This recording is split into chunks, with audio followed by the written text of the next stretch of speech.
I have a question for everybody. Is anyone going to push Boise State for the G5 playoff spot? Think about this.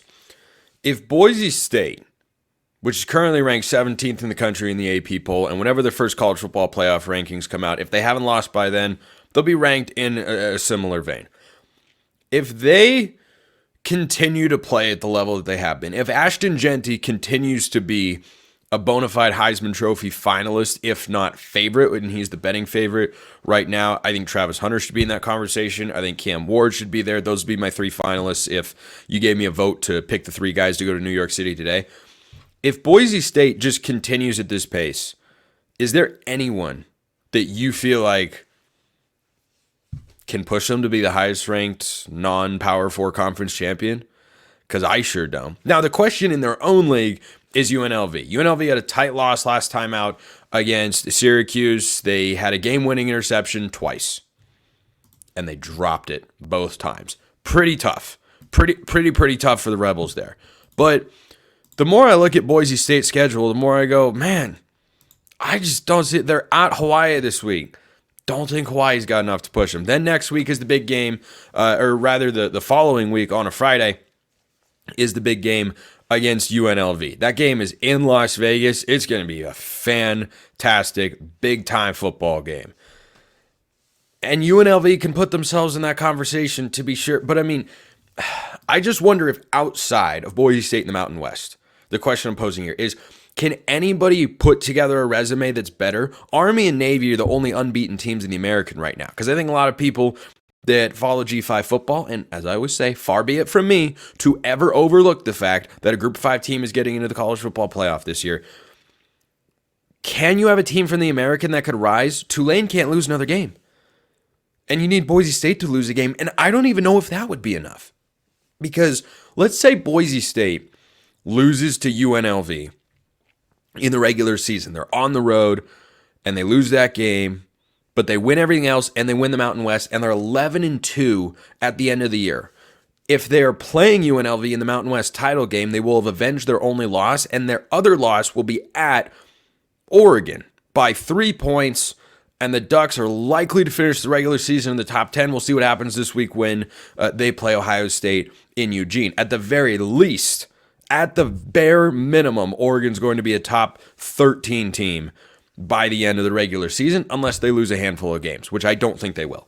So if Boise State goes 11-2, and even if Tulane wins out, is that a resume that's better than what Boise State's got?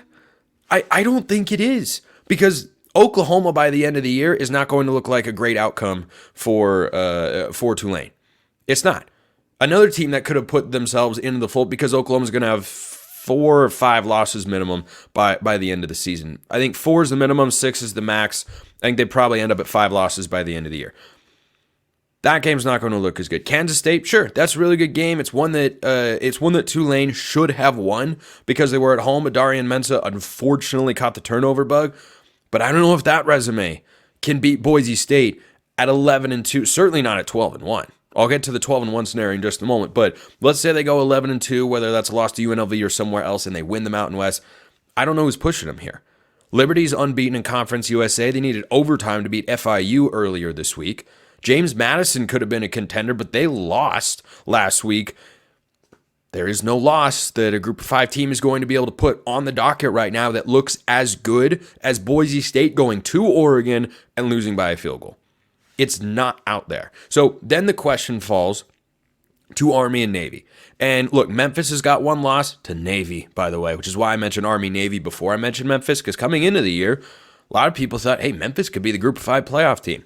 They absolutely could. Good coach, really good roster, great transfer portal offseason, really good quarterback in Seth Hennigan, but they lost to Navy. And so you look at Army-Navy and they're 5-0 and you say, okay, this is really, really fun. It is awesome to think about the prospect of America's game, Army-Navy, having conference title, playoff implications, whatever the situation would be. It'd actually be off after conference championship weekend, but like it would be a spectacular scene. We've never seen the service academies get to that level. Air Force a year ago got these exact same conversations. Now, Navy and Army look a little different than they used to. I think they are better than they once were. We have not seen a service academy go unbeaten in the modern era of college football. It has not happened in a hot minute. I don't know if it's happened ever, quite frankly, but I know that in the college football playoff era, you haven't had these teams go unbeaten. It's really, really hard. It's really, really hard. And Air Force a year ago was ranked in the top 25. They were 6-0. And people like Joel Klatt or myself were talking about the possibility of, hey, have you noticed what Air Force is doing? Could they go out and win the Mountain West? And they stumbled down the stretch. I'm not saying Army and Navy are bound to stumble or that they can't have really good years, but can you tell me definitively they're going to go through the rest of their schedules and 100% put together a better resume than Boise State? And by the way, the Ashton Jeanty factor absolutely matters because it gives national pundits, media people, voters, most importantly, the playoff committee, somebody or something to latch onto to kind of justify in their own mind, yeah, this team is capable of playing at this level. Because Ashton Jeanty, I think, is the best running back in all of college football. I legitimately believe that. And that factors in to how they are viewed nationally. It's not just, oh, wow, they're an amazing team. Like Army, Navy having really good seasons right now. Army's 4-0 in the American. Navy hasn't lost a game yet this year. They beat Memphis. Can you name one player on their teams? I can't, even off the top of my head. I'd be lying if I told you that I've watched an Army-Navy game start to finish. Army the rest of the year plays UAB this week at home. Navy's off this week. East Carolina, Air Force at North Texas. They host Notre Dame, and that'll be the opportunity. If Army's unbeaten going into the game with Notre Dame and they win, then they play UTSA, and then they play Navy, and that game is on December the 14th. That's the rest of Army's schedule. Can they win all those games? I mean, they've won all the games so far. They've looked really good doing it. Navy has an explosive offense. Next week, they're back in action. They play Charlotte. Then they play Notre Dame. Then they go at Rice, at South Florida, host Tulane, at East Carolina, and host Army. Let's say they lose to Notre Dame. Is that loss going to hold up in the same way that Boise State's loss at Oregon's going to? I don't think so.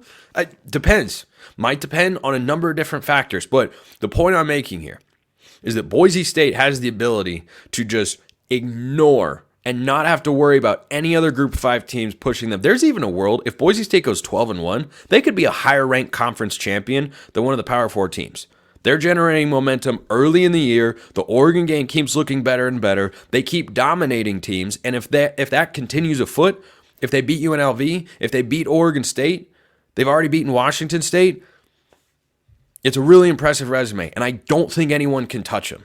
So Boise State, their path to the playoff is completely in their own hands. For everybody else, I don't know that it is. I think you need help. I think you need Boise to lose one more time in order to have the opportunity to pass them, even if Army or Navy were to go unbeaten and have a win against Notre Dame.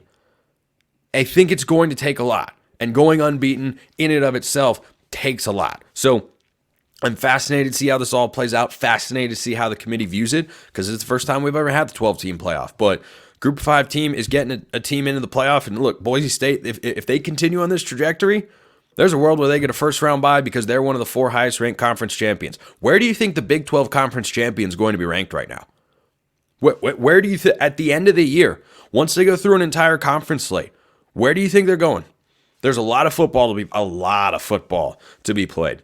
So this conversation, mildly premature, but not entirely, because Boise's been playing at a really high level on both sides of the ball, and Jeanty is that guy. The reputation is there for them to get the perception they need to move into the upper echelon of college football. Like if Boise State just keeps racking up wins and teams in front of them keep losing, they will be a top 10 team at some point before we reach conference championship weekend.